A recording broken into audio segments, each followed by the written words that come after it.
Kay Abad binatikos, matapos magpunta sa mall kasama ng napakaraming bodyguards.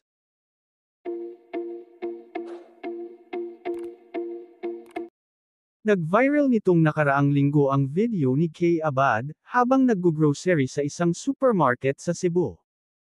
Sa Cebu na nakabase ang aktres matapos silang magpakasal ng asawang si Paul Jake Castillo. Sa TikTok noong Huwebes, September 7, 2023, isang user ang nag-upload ng dalawang videos ni Kay, na namimili sa isang grocery store.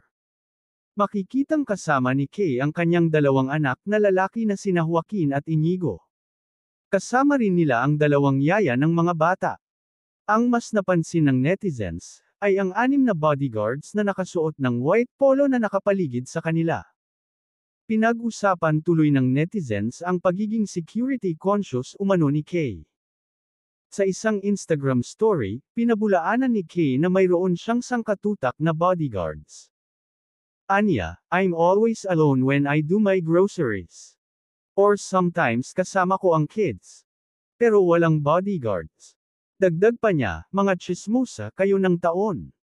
Sa isang post sa TikTok, biniro pa si Kay ng asawa niyang si Paul Jake, tungkol sa kanyang mga bodyguard.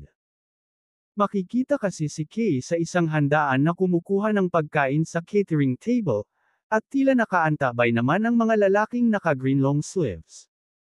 Biro pa ni Jake, mga bodyguard mo. Sagot niya, waiter yan. Sa panayam niya sa radyo noong September 10, 2023, sinabi ni Kay na ikinaloka niya ang nag-viral na video. Paglilinaw niya, nakipagkalab siya sa isang local grocery store. At ang nasabing bodyguards ay ipinadala ng management upang escortan si Kay habang namimili. Saad ng aktres, nakakaloka. Actually, in-explain ko na yan. I did not know that it was going viral, until my friend sent me photos. I explained it on my social media, na I did a collaboration with this supermarket. And then, so nagpadala sila ng bodyguard. The bodyguards work for the supermarket and then I told them na, hindi ko na kailangan ng bodyguards kasi yung mga Cebuano, sanay naman na sa akin, na nag-iikot-ikot lang ako sa mall mag-isa.